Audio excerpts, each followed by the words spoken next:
our family always gave to MSU, but we did it in very small amounts, and often we did it to celebrate. We have bricks in the children's garden, and we have a tree somewhere else, and often it was to celebrate something. So when we wanted to remember or mark something special, we would make a contribution. And then somewhere on the campus there would be a little something that we could go back to and remember that this was the time. So that had always been sort of a fun thing and a family thing.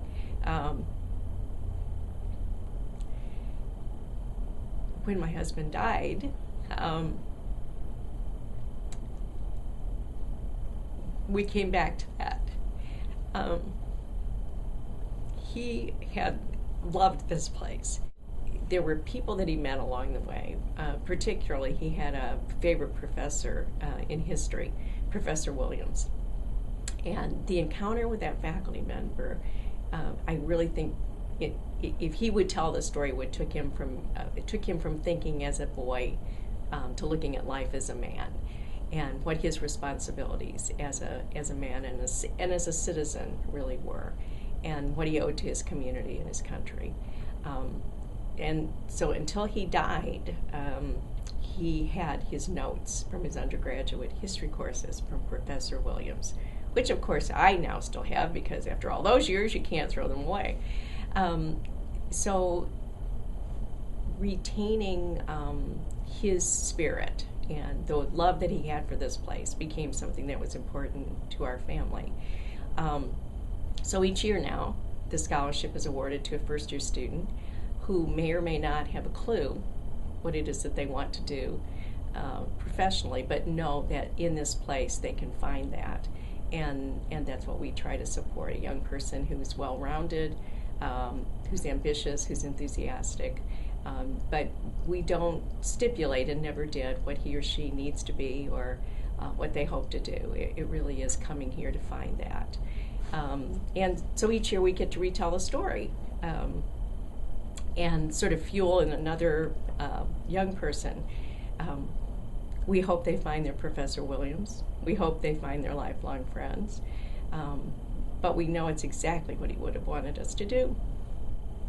Giving is one thing and giving back is another thing. I mean, I think those of us who have experienced this place, either as students, as faculty members, as fans,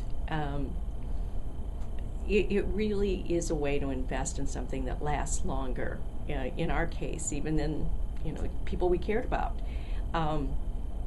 This place has been doing what it does for 155 years. And there's a reason for that. There's a reason that we continue to be successful, that we continue to grow, that we continue to attract the best faculty and the best students. And there's a reason that innovation and creativity happen in this place. And you can't quite put a price tag on it. You can't quite discern the formula, but you know it works.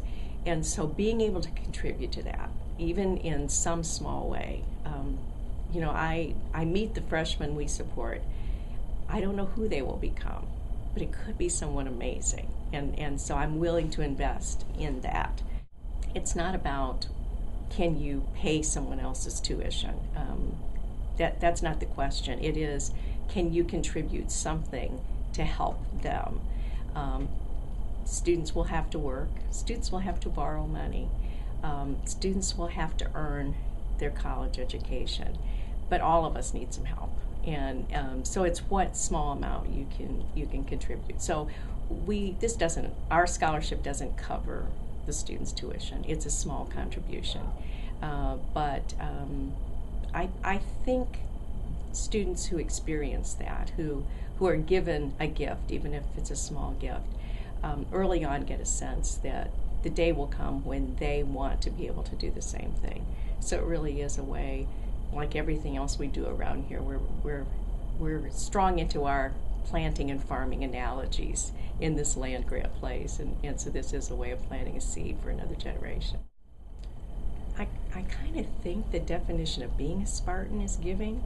I mean, I think that's who we kind of fundamentally are, And I think we do it in all kinds of ways. Spartans are doing it in their communities. They're doing it with their families. They're doing it in their volunteer organizations. And I don't know that all Spartans have been asked or really reminded that this is a part of what you signed on to do. That when you came to this place and when you, either as an employee or as a student, when you stepped onto this place that others worked so hard to provide to you, you kind of signed in some way, you entered into this contract about what you would be willing to do for someone else. And maybe you didn't know it, but once you took advantage of what others have worked to provide to you, in some ways, you're now, you're part of this chain. And so I think giving back is what we're supposed to do. I think it's kind of what we signed up to do when we said we were part of the Spartan Nation. I think that there are lots of people who have a notion of what a donor looks like, and it's usually someone who has become very successful and who is somewhere late in their career after their children are all accounted for and the house is paid for, and now they can stroke a check. That's not what a donor looks like. A donor looks like someone who is working hard and has a good memory of what this place meant to them.